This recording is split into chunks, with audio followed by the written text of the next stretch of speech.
Why, hello, everybody. This is Eric Vierthaler of Sit Down by the Fire. I'm here with my co-host, Ty. We're here with our next special guest. Please introduce yourself.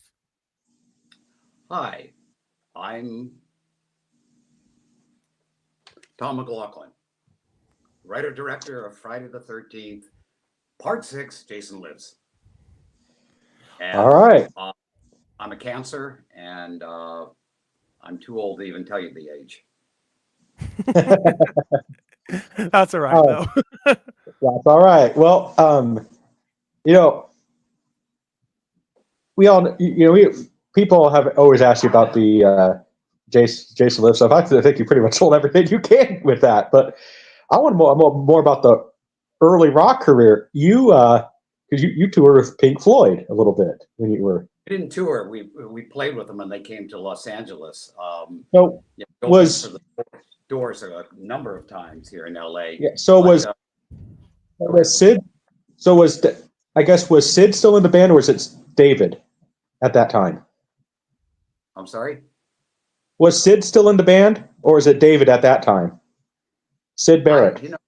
To be honest with you, I don't know. I didn't even see them perform because we went on, and I think there was another band, and then, dudes, we were like 15, 16 years old, and we knew Right. they were, a big band, but, I don't know if he even hung around for the Doors, because we were in a battle of the bands with the Doors, and we came in second, they came in first.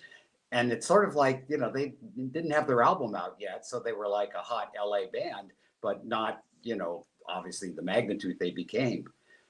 Right. I think the only ones I kind of stuck around for was Eric Burdon and the Animals, because I loved his voice. And who else? Iron Butterfly. I have no idea who was in that band either, but we played with them. Strangest thing was we played this place called the Cheetah, and there was a band there called the Naz, and not the Naz that Ton Rudgren, another Naz. And the lead singer was this guy named Vincent, and really nice guy. And we would run into each other when we went to Frank Zappa's house in Laurel Canyon. And years later, that Vincent became Alice Cooper. So it was just a strange thing to be kind of on the same bill, with him. And then years later, obviously bring him in to do Man Behind the Mask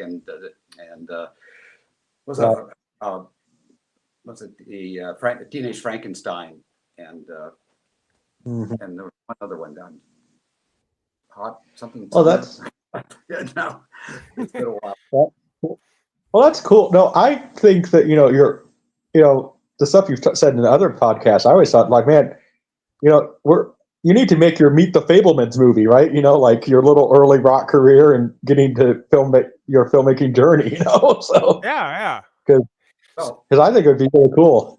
More shit has really happened in the rock and roll world for me is once we resurrected the band in 2011, and that, we were instantly legendary. I mean, it took like one show to suddenly be on the poster, the legendary Sloths, and we weren't legendary. We were another teenage band on the Sunset Strip, but we survived, and there was enough of us to say that's the band still.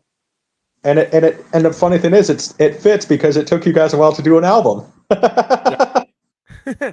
Yeah, that's the thing that I had the most pride in when I would stay on stage and hold up the vinyl album and say it took 50 fucking years to get to this album, but the message here is don't give up your dreams. I had no idea what happened, but it did. And I mean, to jump into a band and you haven't played in 45 years and everybody's in their 60s, they didn't think we were going to last or even make it through the set, but we did. We had more energy and excitement in getting that second chance, to do it. That it was really an incredible period, of which I'm now resurrecting yet again for a group now called Slothzilla.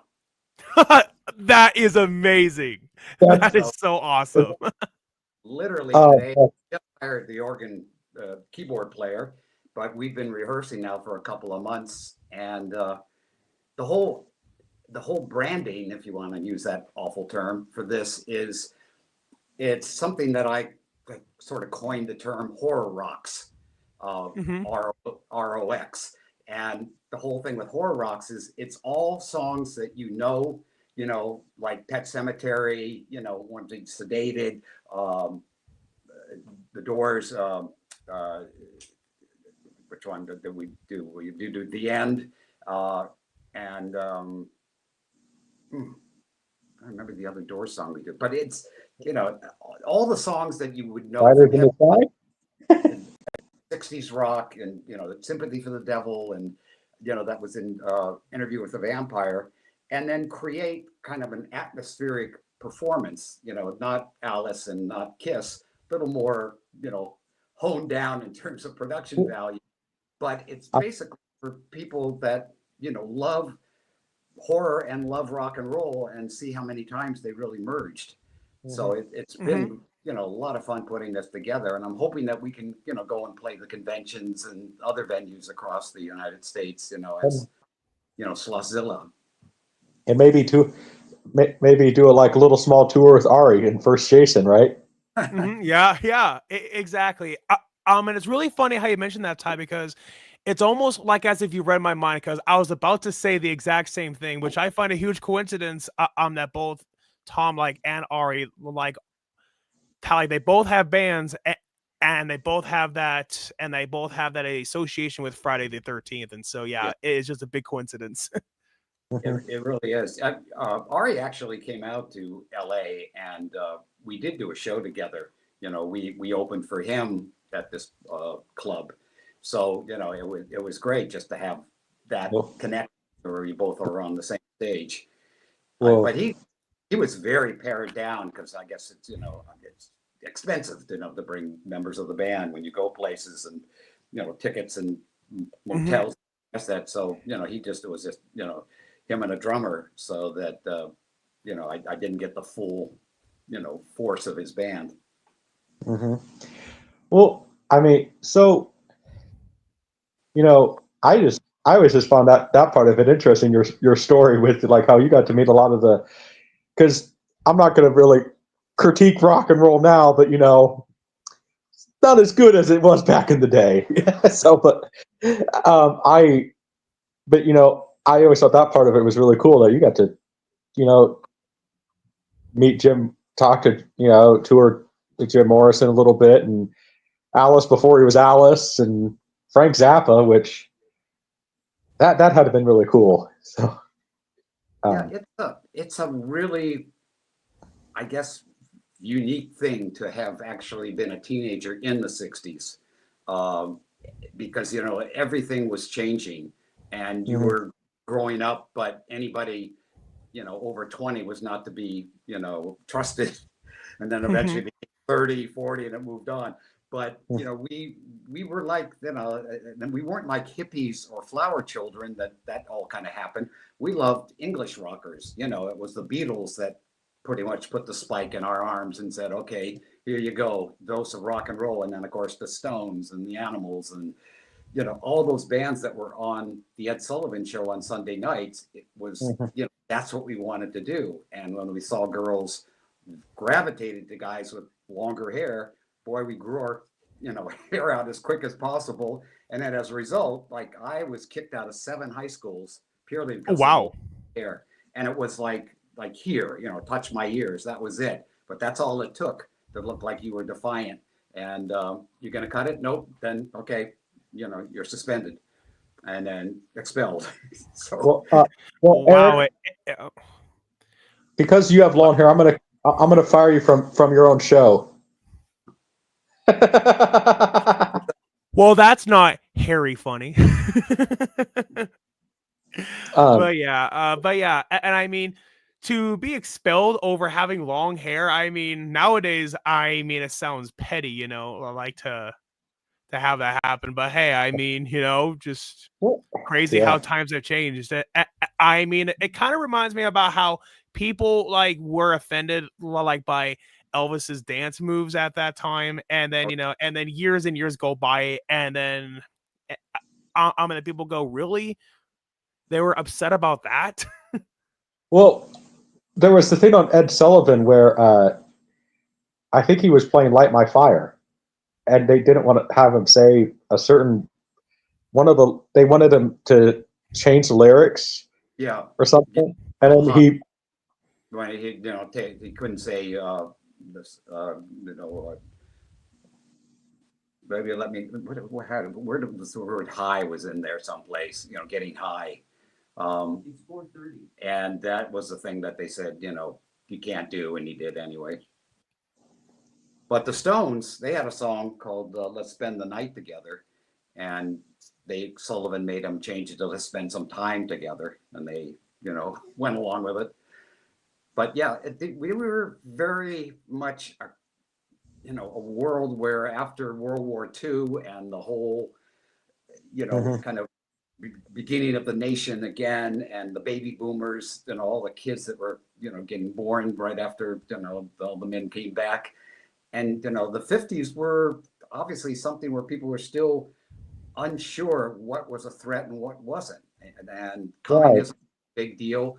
Russia had this, bomb we knew, so we always practiced diving under our tables, with a certain cue, so there was this paranoia and things like, Elvis and that, and the whole rock and roll thing was considered somehow evil. And then by the time we get up into the 60s and now, the Stones and the Beatles and stuff with the hair and the look, I mean, I wouldn't get served in restaurants because of the way I looked, like guys that were from the valley that were more like dudes, if you saw The Outsiders, you got those two different clubs of guys. I mean, they'd roll down the window, harass you, push you around. It was really two separate entities. And kind of being part of that, you got to give you something to fight for, we got a right to look the way we want to look, and we got a right to listen to the kind of music we love and all that. Yeah, right. And I mean, if someone wants to have long hair, and I mean, of course, there isn't anything wrong with somebody wanting to have long hair. It's like, does it really matter like what the length of their hair is? It did. It was an image that they did not want to have the school associated with. By that same token, the female vice principal would come out with a yardstick and measure girls' skirts to make sure that they were below the knee by 2 inches. And if your shirt was, above your knee, you couldn't come to school that day. So, but it all changed literally probably about a year, within the year of like the end of the 60s. I was out of the whole thing. And it's like, now they're letting it happen. By the time we hit the 70s, the whole rules were gone. Well, and then even before that, you would talk about sometimes how you would even, film movies in the MGM backlots and all that stuff too, sneak in, because I think that's kind of cool too. Like, I would love to see some of those films at some point. They exist in bits and pieces on 8mm. I hope they haven't dissolved into dust, but I don't have an 8mm projector any longer, so I probably should send them to some place that can make a transfer and put them on a disc. I would say upload them to YouTube. Upload them to YouTube. Yeah, you certainly could if you wanted to. Yeah. Yeah. Because I think it would be really cool to see, some of your early work, because especially filmed at some of those sets that probably don't exist anymore. Yeah. No, all that's gone. It's all condos. They tore all that stuff down. Yeah. And, sad. And even your dad, you said he was one of the first to get a certificate for, or an actual degree in filmmaking. He was one of the first to do that. Is what you've said before too. I don't know if they gave certificates in those days, but he did graduate in 1949 from USC. So he basically had a degree and a 16mm camera, and he went on the streets of Hollywood looking for work and stuff, but he had no connections. And that was an industry where it's like, you went to school to learn this? No, sorry, next time, kid. It was all about kind of who were your friends, relatives, who you trusted, and you didn't have to have any education in film. You learned on the job. So it didn't make much sense to hire a guy out of film school. So he ended up shooting newsreel stuff, and small things that somebody would pay him to go ahead and, shoot and then give them the film. And it would, if it was news, it would air, at 10 o'clock or whenever the news time was. And it was sort of like he made all these short films and stuff, but there was no place for short films in the early 50s, Well, hey, again, I think, a lot of fans would just love to see your short films that you did, and even your dad's. That'd be kind of cool. I don't want to see my short films. I'd rather have the mythology and not the reality. But we had that. I mean, we didn't know what we were doing. We just wanted to shoot things and try to, piece it together somehow. And many times, because when you shot on 8mm on these little rolls, you had to put them in an envelope and send them to Chicago. Sometimes they didn't come back. Sometimes they did. So, it was that thing where if you never got that reel back, you had half a movie that, was gone. Other times, trying to edit things ourselves, with scissors and tape and stuff, it was a mess. But the excitement of shooting and doing it in forbidden territory, the back lots of MGM, that was a thrill. It was like ditching school and going to see horror movies at noon. Again, you're not supposed to be there. You're supposed to be in school, and I'm up there watching, watching Roger Corman movies. So yeah, and then and then the rest is history, right? Eric, you want to? Well, I don't know, history, but it's my life. Yeah. Eric, you. And so anyways, I mean, watching Friday the 13th Part 6, you could definitely tell that you're a big fan of the Universal monsters. And I mean, like, just knowing that Jason is resurrected like by a lightning bolt, which is a nod to Frankenstein. And there even is I believe it's like a restaurant in the movie, like that's called like the Karloff Inn or something. Yeah, Karloff's Market. Yeah. Karloff's Market. And so anyways, so with all that in mind, I guess I'm just curious, like, about your opinion, like about like where the Universal monsters currently are at, like with the more recent Invisible Man and the Wolf Man. I really was impressed with Invisible Man because they made their own movie. I mean, yes, there was an Invisible Man but it was the girl's story, and it was basically an abusive man and woman. And rather than just hitting her, you throw her around the room and you couldn't see who was throwing her around. So it made it all the more scary. Just, a well-made, film. They have been trying desperately to figure out how to bring those monsters back, try to, breathe fresh life into it. I'm hoping Guillermo is going to do it with Frankenstein, his Frankenstein, which is not part of all. The Wolfman, now my girlfriend was born in 1980, so she is like a walking textbook on all things that are, 80s horror and 80s rock and roll and 80s wrestling. She's got this, it made us really bond very quickly because it's like, shit, more than I do, and like, if there's a new horror movie that opens, we're there Thursday night, not Friday, Thursday, to see the screening, so that we don't have anybody that's seen it in the crowd, and I can judge, well, is this working or not working? Because these are all, basically virgin eyes and ears watching this thing. And she's right there, bothering me. We got to leave. Come on, we got to get through time. I got to get my popcorn. So it's great to have that, that love of that. So when we saw the Wolfman, she really liked it quite a bit.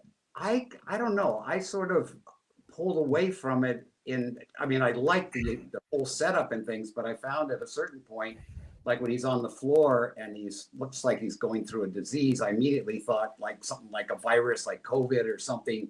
It didn't, ring true. And it may be just my blocked up mind about the Wolfman because, I loved the Wolfman as a kid, would run around, jump up on things and howl and all that. So you're very identified with that look and that thing. So this was just a different way to approach it.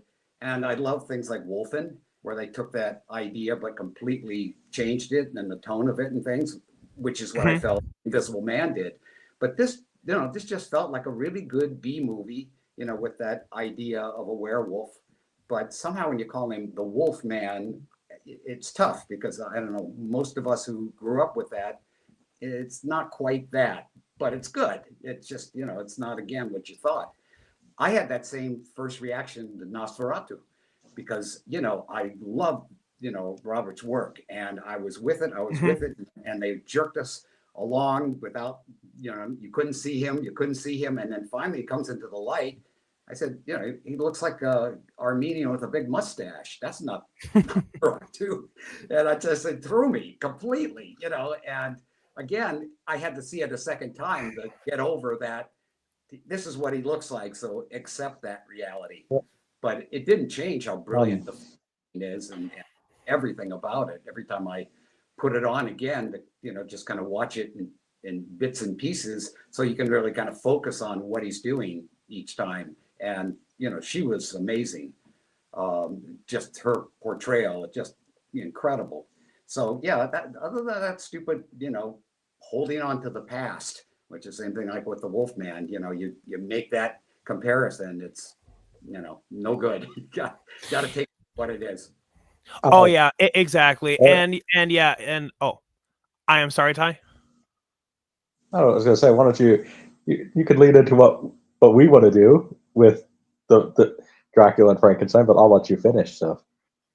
Okay, yeah. And so that is a very common thing that I've heard about the new Wolfman movie, and I could totally understand where people are. I could totally understand like where people are coming from about it, but I also do understand they wanted to do something different. But it's one of those things where it's kind of hard to find that balance. And I mean, I totally do understand both sides, and I mean, especially knowing that they didn't even call him Larry Talbot in that movie, and so to me, it felt weird to watch a movie called Wolfman, like where the Wolfman isn't even called Larry Talbot. And so, yeah, it was kind of hard to let go of that watching the movie. I mean, it's kind of like watching it's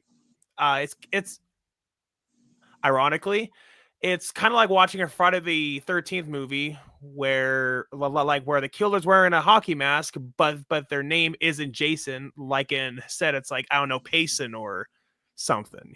It would just be kind of odd. It's because that people associate Friday the 13th like with Jason Voorhees, and I feel like people associate Wolfman like with the werewolf being called Larry Talbot. So yeah, I mean, but yeah.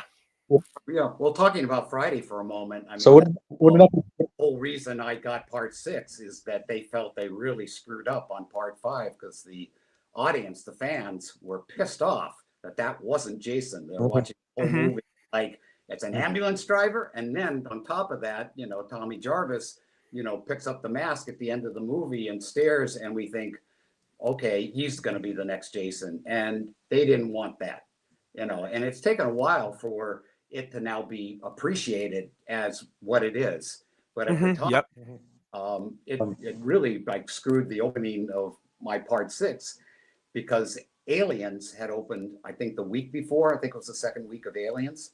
And I, as a film horror person, if I was pissed off at the Friday the 13th and somebody says, have you seen Aliens yet? It's like, dude, I saw it last week. Let's go to that.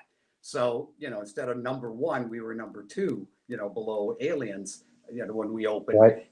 And Paramount was a bit concerned, but in the long run, it's had such a life that I never ever expected, with Jason Lives. And part 5, it had a whole completely different vibe because of what Danny Steinman's background was, compared to mine.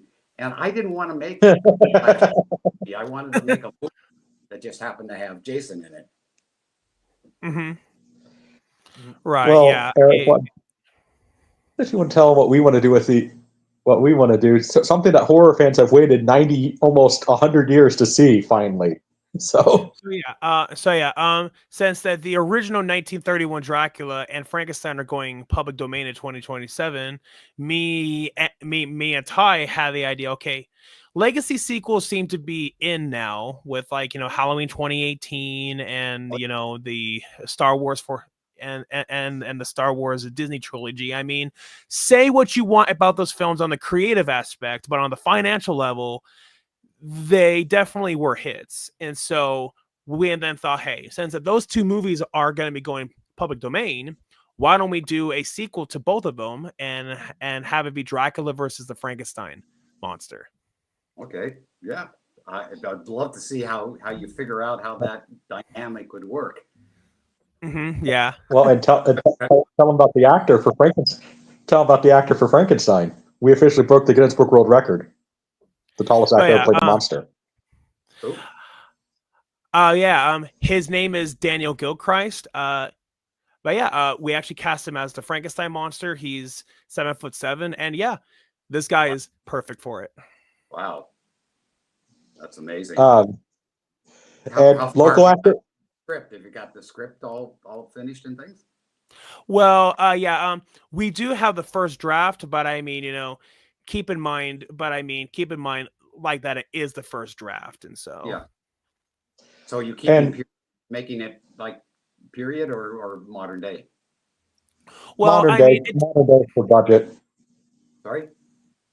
Modern day for budget, but we would plan on shooting in black and white. So yeah. Wish you well, because that's a challenge, because it's the same thing. People having expectations about any of the monsters that you do, that you bring them back, and the one to me that just blew me away was the Godzilla. The last Godzilla movie. What was that? Godzilla something? I think it was Godzilla -1. Yeah. And it's like I sat there with my mouth open going, the technology now, and yet they still told a story, that original story, and they didn't make it just about, monster shots. It's just brilliant. Yeah. Well, I am sorry. Go ahead. Sorry. We keep interrupting each other. Darn it.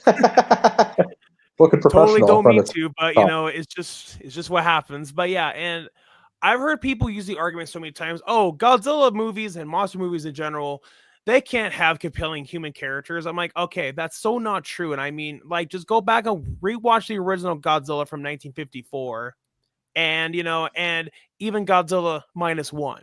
And so that's just so not true. Yeah. No, it's, I taught film for 10 years at Chapman University, Dodge College, and it was really weird because I didn't feel I was ready to be, teaching, young filmmakers how to make movies. But at the same time, they wanted somebody who had done it, not somebody who just academically, wrote about film. What is it like out there? What happens when you've got 5 more shots and the sun is about to go down? What do? What if you've only got $10, for this particular prop, and it's going to cost, $40 to buy it, and you don't have that? How do you get around that? What do you, It's all the, the bones and nuts and stuff. But when it gets down to actually, writing a script, writing a short story, even like 8 pages, it was all about characters. I mean, you've got to have somebody that, you can hopefully relate to, but at least find interesting, that holds your attention while they go through some kind of a story, some kind of setup about what it is that they want, and the fact that they want or need something is what's going to drive the story, if they're going to get that or not get that or get something better. And then all the conflict they go through in the second act, and then the third act, the resolution. And if you don't have that, you really are risking, losing the audience, because we want to feel like anything I've done in my life, this is what I wanted to do. This is all the shit that got in the way. And you know what? I found this beautiful woman. I didn't end up doing that, but I'm so happy that happened. So again, the resolution is not necessarily with the need or the want of the main character, but something else happened. But like any of these kinds of things, where do you kill the monster at the end, or do you completely fuck up the audience's mind? Like with Halloween, when Michael Myers was not there when they looked. And trust me, I was in that theater, and the Friday that it opened, and people were like gasping, you know, that, you know, they didn't kill him. You always killed the monster. You always killed the monster, you know, and he was out there. So people went onto the sidewalks at Hollywood Boulevard, you could see them sort of looking around nervously that, you know, evil, you know, went on. It did not get stopped, you know, in that movie. And then, of course, we've done so many variations of that, you know, over the years. Right. But there has to be those story dynamics in some way, shape, or form. And as Coppola said, sometimes, you know, you can start the movie with what was the end of the movie and then go back, you know, to get around to how you know, show what the resolve is, or how it got to that point. There's ways you can mess with it, but again, it's that thing of characters. And so whether it's Godzilla or Wicked or any movie that comes down, don't sit there and identify and like that and wish I could sing like that or wish I could, you know, beat the shit out of somebody like that. You know, it's that kind of wish fulfillment, that dream realm that we all love to experience. So I have a little fun question for Tom. Let's just say that, you know, Frank Mancuso did say you could shoot the ending that you wanted to originally shoot with Elias. Who was your dream choice for Elias Voorhees? Unfortunately, we didn't get to casting because I know, but you know, but let's just say you could cast anybody at that time. So at that time that I could have got, probably Christopher Lee. Somebody that would have been awesome. That would have been awesome. He was. I have somebody who would have been interesting too for what you, especially for what you were going for, because he was alive at that time. At least when you guys were shooting, he died in '86, but I'm assuming because he would have been alive while you guys were shooting. Orson Welles could have been cool. That would have been cool. Yeah, he would have been. It would have been a big. Yeah, big Elias, but he wouldn't have. It would have definitely been interesting. But you know, I mean, his voice, his stature. I mean, he did do Transformers. He did what? He did do Transformers. So he did do Transformers. So he was in Transformers. Yeah, I didn't know. Yeah, the movie. I'm sorry. Yeah, he was in the movie. He was Unicron, the bad guy. Just the voice, or actually him? Just the voice. That's the difference. Another thing that was, you know, another Forrest Gump moment for me was because again I idolized Orson and Citizen Kane and stuff, and I know I got to meet him twice. One, I did a Gallo wine commercial. No, not Gallo. What's the name of that wine? Paul Maison, where I actually, because I did mime, so lots of times I got hired for the use of my hands doing things, and he narrated the commercial and I poured the wine, so we got to see him there. And then another time, a friend of mine who's a magician needed my drummer to come in and do a cymbal roll while Orson did this magic trick. So again, you know, got to see him. And then the third time I went to a house of pancakes and he was in the back, huge amount of pancakes, just, you know, feeding them into his face. And I'm standing there, you know, looking at that going, that's the great Orson Welles. It was really sad in a way where, you know, like, I don't know, like Gene Hackman's death that just happened. Yeah. And like, what an awful way to be thinking about that's what happened. And with Orson, he was kind of on that fast track of just slowly killing himself with all the eating and had, you know, food and things that he was eating. But he still was a genius. Well, I mean, that I always just like that ending. I mean, you did do the animation for it. They did do the animation thing. What we were looking for the one of the DVD releases. I've seen that, so that was pretty cool. Storyboard. Yes. Storyboard drawings. Yes. Basically, I said to the guy, when I did my first movie, One Dark Night, the Raymar character was really sort of created over my love of the movie Svengali with John Barrymore, and you know, the beard, the long hair, you know, that look.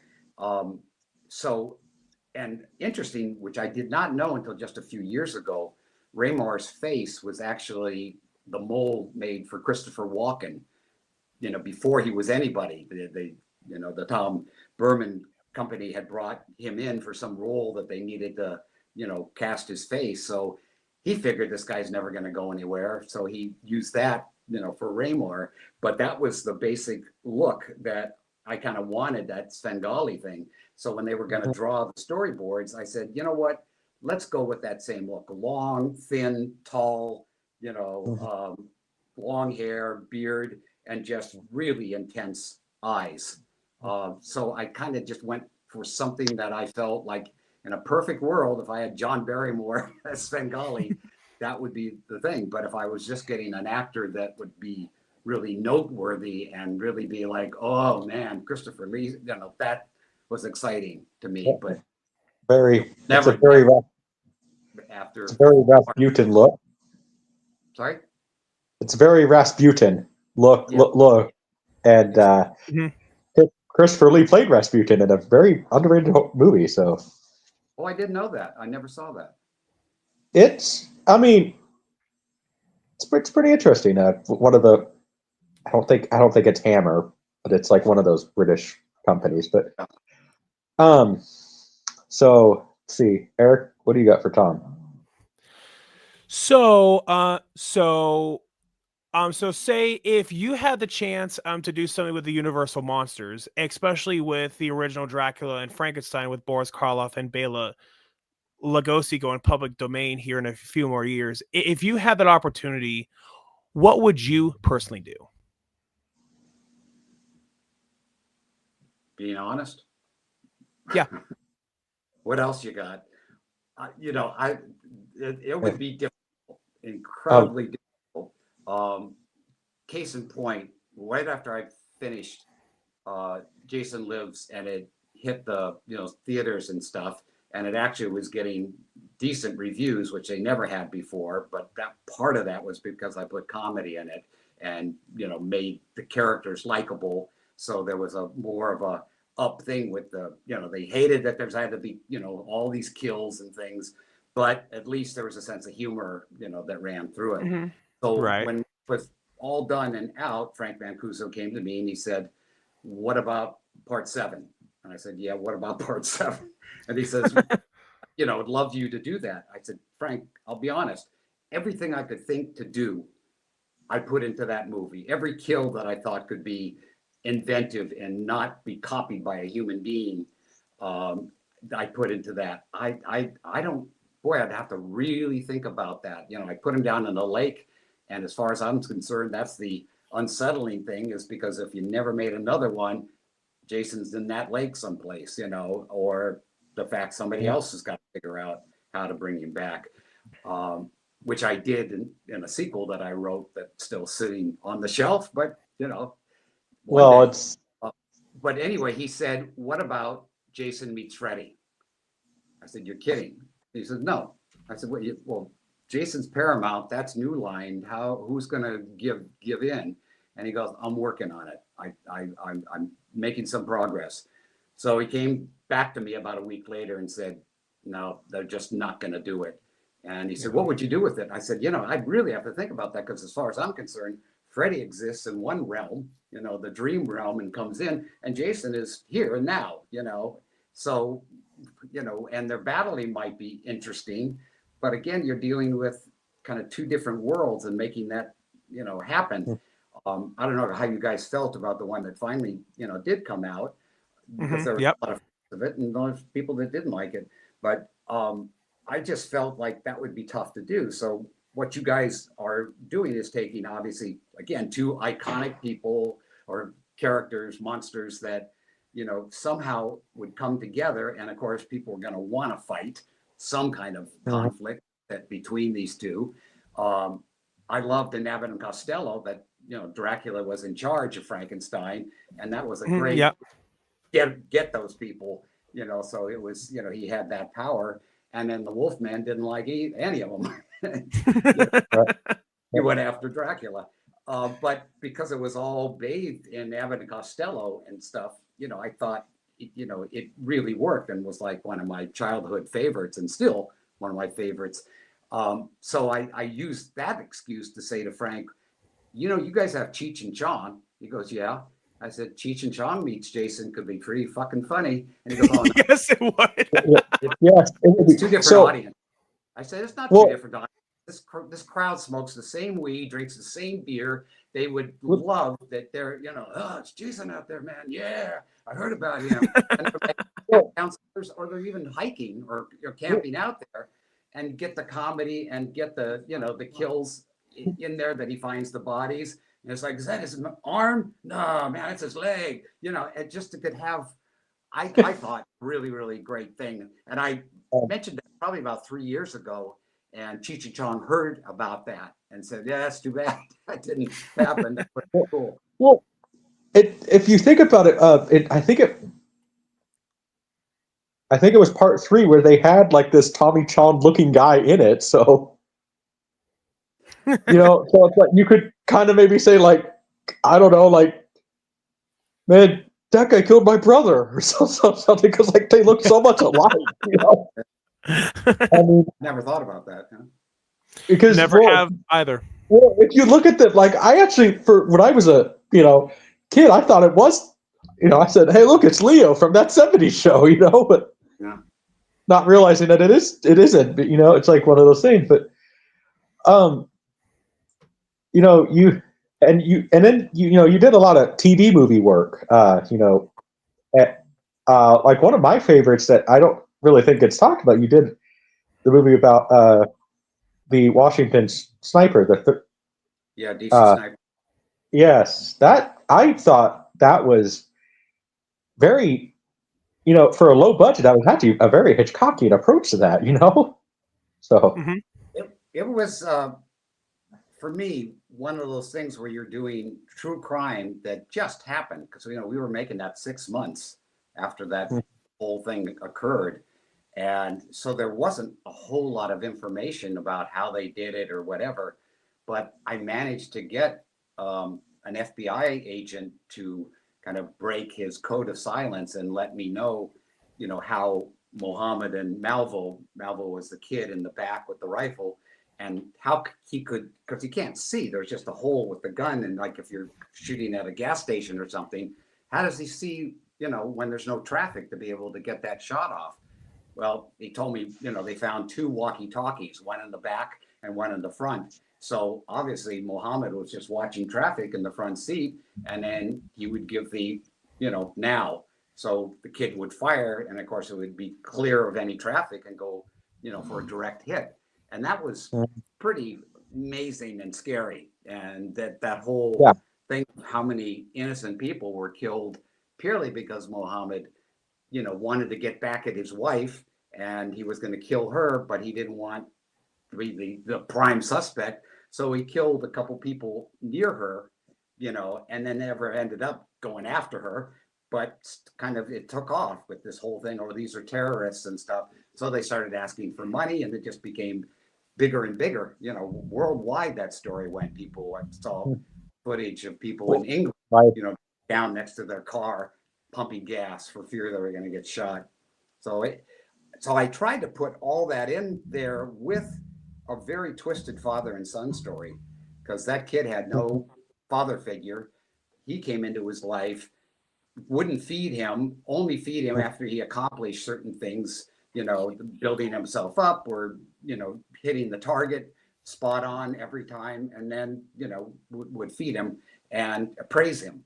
So it was really like, Svengali, he had control over this kid. And the kid was a really talented artist, because I saw some of the sketches that he did in prison, and he could have gone on to other things, but, unfortunately, hooked up with the wrong guy.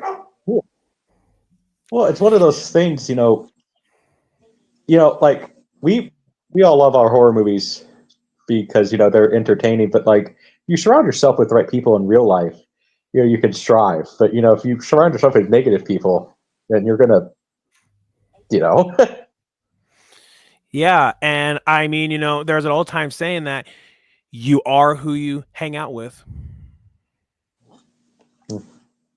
sort of. But I mean, yeah, it's. I thought that was like you sort of meld into the group, and the group melds into you, and yeah, and then you never see them again. yeah. Everybody goes their own directions, But except with the cast of Friday the 13th. We are still friends. We still, text each other jokes. We still see each other, of course, at the conventions and things. Nice. DJ Graham, um, who played Jason. He just texted me today with his phone number that spells Jason 6, and he said, "Yeah, I was going to use this, but not. I bet you might want it." And I go, "Oh, that's perfect for the band number." So, I mean, It is. there's just little things back and forth. His birthday was yeah. a Well, couple and all of them. I mean, it's like I can't really do anything without, if I'm going to text somebody, I text everybody. And when we have these get-togethers for showing the movie, everybody shows up, everybody's enthusiastic, and it's been 39 years. That's well, incredible. and I always thought Jennifer was always my favorite Friday girl. So not just for the obvious guy reasons, but she. I always thought she was the best actress out of all of them. Really, no, Yeah, I mean, I wish she would have gone on to have a bigger career, but I because I think she and I I've seen her in some of the interviews, and it's like, wow, she looks the exact same, yeah, she does. But yeah, and she had, as she told me, once she had children and things, and was with this celestial seasoning tea guy that was multimillionaire, and she realized she didn't have to act for a living. Yeah, she just chose not to, and she was well, really good, and well that was eh, very with their relationship between her and Tom Matthews. They really bounced off mm, each other beautifully, which couldn't have made me happier. well, is there anybody? I was wondering, was Tom Matthews the first person to audition, or did it? Because I know John Shepard, he couldn't do it, but Yeah, was there anybody John who Shepard. auditioned that maybe Yeah, would become big or he not? just flat out wasn't going to do it. Nobody knows exactly what the reason is. You hear he got religious. You heard his agent wanted more money than he got last time. You know he no longer wanted to be doing low budget horror. He had higher I aspirations. I don't know what's true.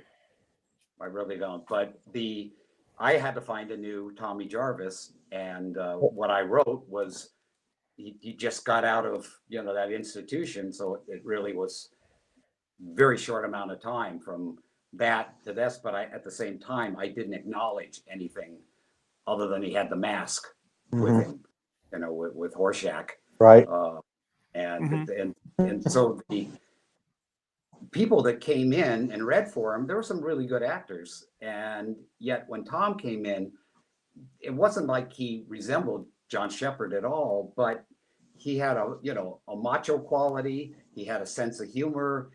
There was just something really accessible to him, and something where I could really see the sincerity of burning Jason's body to know that now it's over, kind of thing, and then everything that happened after that, and his chemistry between him and Jennifer was so electric, so 1940s screwball comedy that's what I wrote. Right, right.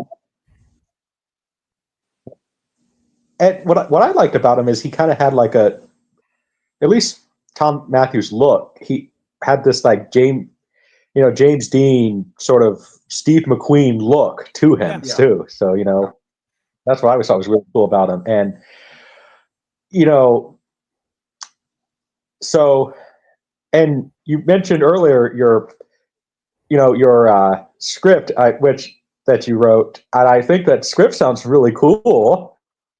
Hopefully hopefully the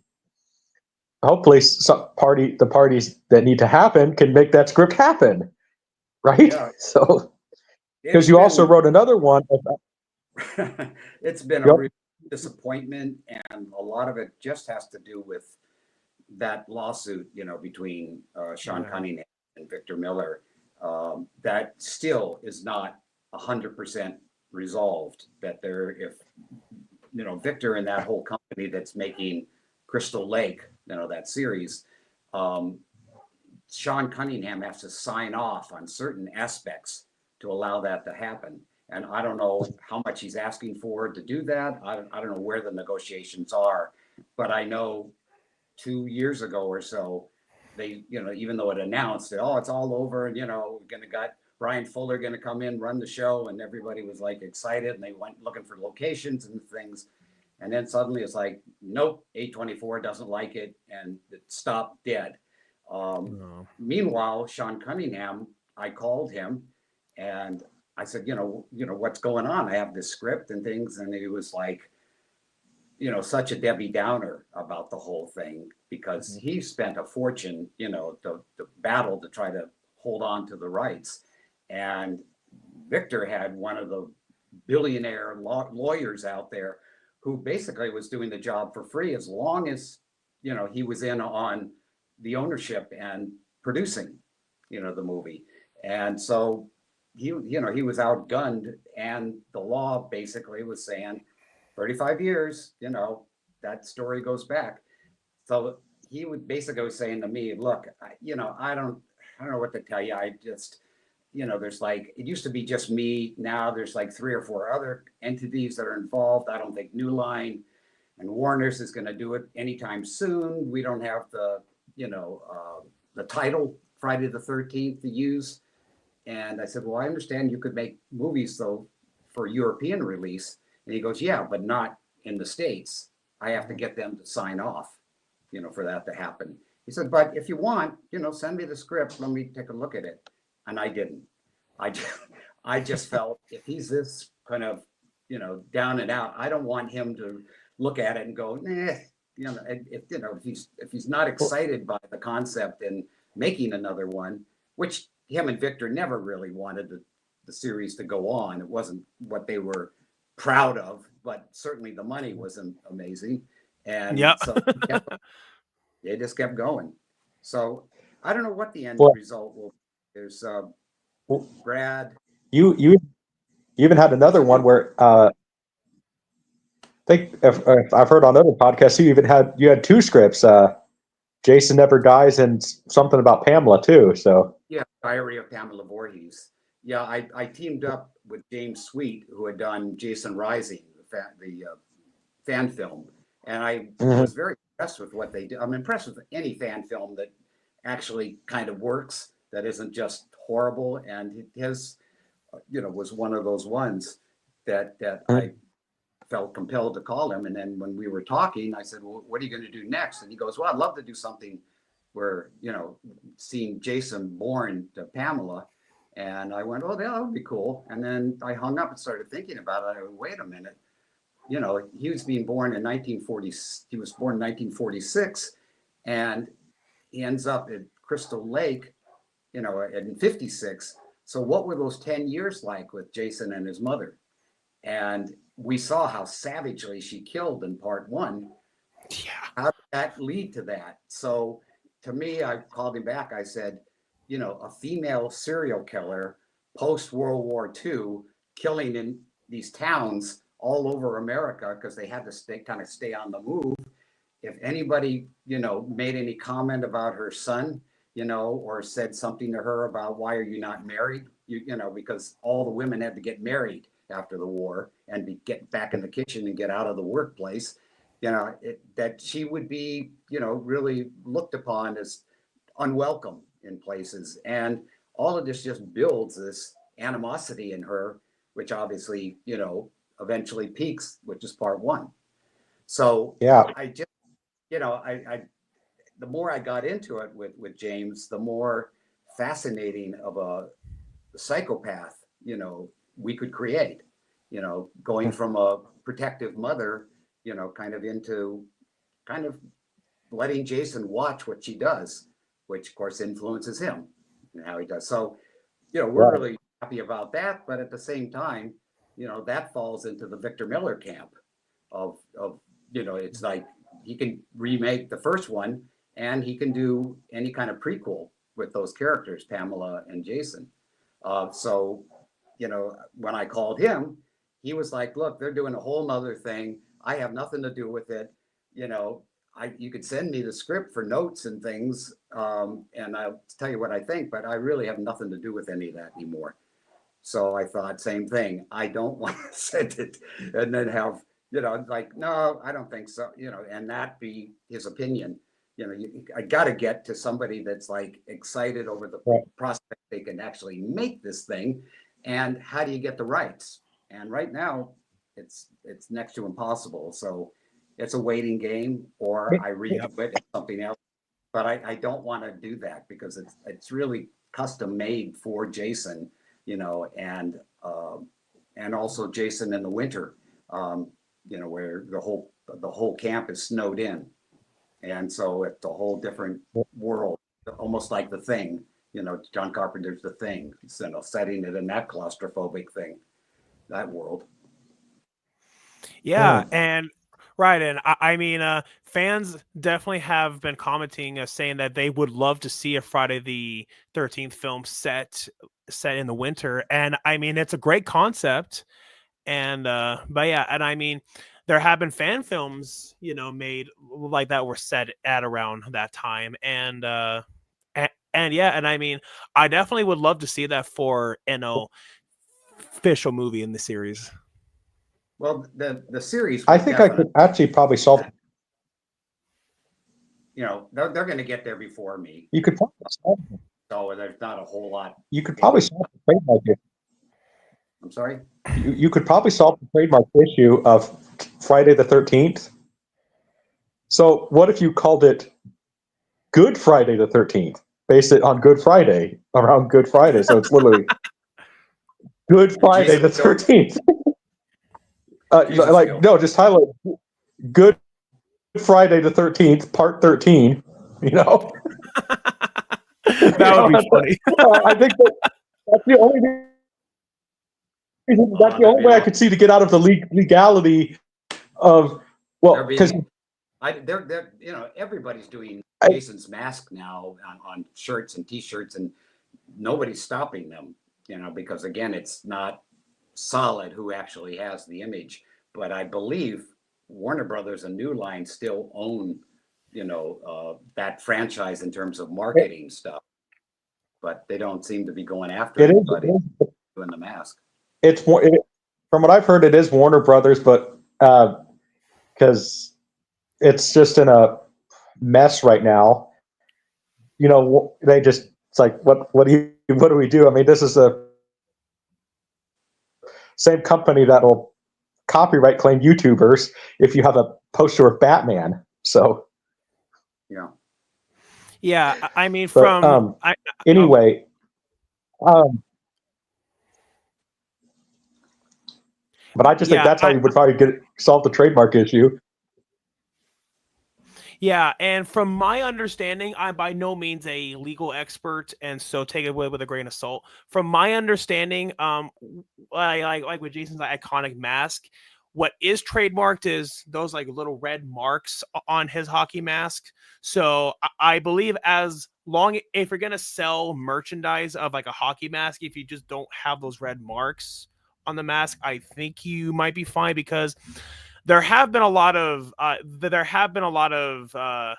copycat Friday the 13th movies that had a killer wearing a hockey mask, and those guys never got sued. And I mean, granted, the hockey mask wasn't the exact same like as Jason's mask, and so that's probably one of the loopholes they got around it. But yeah. Did you? There's even a very What was the movie with the they had the helmet on just like 6 months or 8 months ago or so? That was a slasher movie with a guy that it was like a fire helmet, and he was a, what's that called? Something nature, no, violence. It was a low budget thing these guys made, and it basically was a Jason movie, you know, in terms of POV shots, and you know, his kills were, you know, Jason style and even more intense a couple times. But it really did well, so they're going to do a sequel, to that. But I thought, well, that they didn't, have to say Crystal Lake. They didn't have to say Jason, and they could basically give the audience what they, get from those other movies, from the Fridays franchise. Yeah. Well, now the big horror new. In a Violent Nature, I think it was called. Yeah, I believe that that's its name. You haven't seen that, guys? I have heard of it, but I have not seen it yet. I mean, granted, I've had a lot going on with my life, like with planning to move to Atlanta and, and all that stuff, and, in my education. So I've definitely have had my hands full. Yeah, no, it sounds like it. Well, it's always everything on screen. But no, Yep. Yeah. I mean, I really liked that idea when I heard it, especially both of them, that you had, because, I mean, if John Carpenter can come back, why can't one of the original directors of the franchise come back? I don't know if you would produce it or direct it, or, have the Sloss write the music, right? Mm-hmm. Yeah. Exactly. Yeah. Well, anyways, I definitely do want to be respectful of Tom's time. If there's any last things, if there's any last things that that Tom wants to have the audience be aware of, like, say, for any upcoming albums or movies that you would want them to be aware of.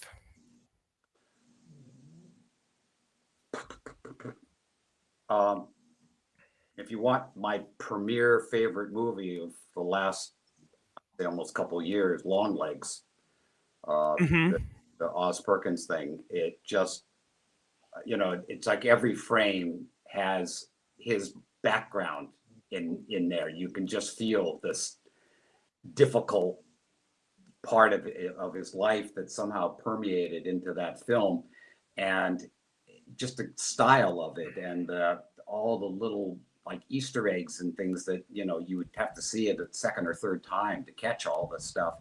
It just was really well thought out and really well executed.